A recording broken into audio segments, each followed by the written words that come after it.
Good morning बच्चों। लेखक रामवृक्ष बैनीपुरी ने बाल गोविंद भगत में एक ऐसे व्यक्ति का चरित्र खींचा है जो मानवता, लोक संस्कृति, सामूहिक चेतना तथा करनी कथनी में मान्यता रखता है। पाठ में लेखक ने ये बताने का प्रयास किया है कि मनुष्य कुछ विशिष्ट गुणों के आधार पर ही सन्यासी हो सकता है, बाह्य आडंबर से नहीं। इस पाठ में बाल गोविंद भगत 60 वर्षीय मझोले कद के गोरे चिट्टे आदमी हैं। उनके बाल पक चुके हैं, लंबी दाढ़ी तथा कमर में एकमात्र लंगोटी पहनते हैं। कबीरपंथी जैसी कनपटी, टोपी तथा मस्तक पर रामनंदी चंदन का टीका लगा हुआ है। उनके गले में तुलसी की माला सुशोभित होती है। सर्दियों में वे काली कमली ओढ़ लेते हैं। वे दूसरे साधुओं की तरह नहीं है। भगत जी कबीर को अपना साहब मानते हैं।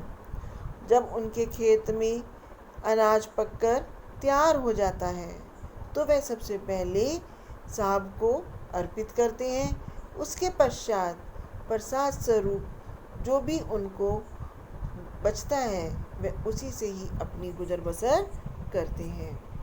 भगत जी का एक पुत्र है जो बोधा है। उनकी एक पोतू है। जब आषाढ़ के महीने में भगत जी खेतों में काम करते हैं तो उनकी मधुर लहरियों की गूंज चारों ओर का वातावरण संगीतमय बना देती है। खेतों में काम करते हुए स्त्री और पुरुष उसी लय और ताल पर धान की रोपनी करते हैं। उनके कदम लय और ताल पर चलते हैं। बहुत ही सुंदर दृश्य बन पड़ता है। एक दिन भगत जी की पुत्र की मृत्यु हो जाती है तो वह अपनी पुत्र वधू को शांत कराते हैं। उन अपने पुत्र के शव को आंगन में एक चटाई पर लिटाकर उसके ऊपर सफ़ेद चादर से ढक देते हैं तथा कुछ फूलों को तोड़कर उस शव पर बिखरा देते हैं तथा कबीर जी की प्रभातियाँ गाने लगते हैं। लोगों को ऐसा दृश्य देखकर विश्वास नहीं होता। वे बीच बीच में रोती हुई पोतू को भी चुप कराते हैं। उनका मानना है कि ये अवसर शोक करने का नहीं, उत्सव मनाने का है। आत्मा का परमात्मा से मिलन हो गया है। जब सारा क्रियाक्रम हो जाता है तब वे पोतू के भाई को बुलाते हैं और उसको अपने साथ ले जाकर दूसरा विवाह करने के लिए कहते हैं। पोतू उन्हें छोड़कर जाना नहीं चाहती। उसका मानना है कि जब वह चली जाएगी तो उनका ख्याल कौन रखेगा, कौन उनको दवाई देगा और कौन उनको खाना देगा।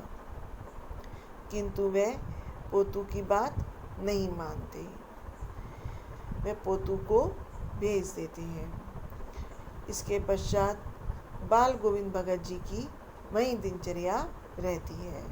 वे प्रातःकाल उठकर नदी में स्नान करते हैं तथा बीड़े पर बैठकर वे खंजड़ी बजाते हुए कबीर जी की प्रभातियाँ गाते रहते हैं।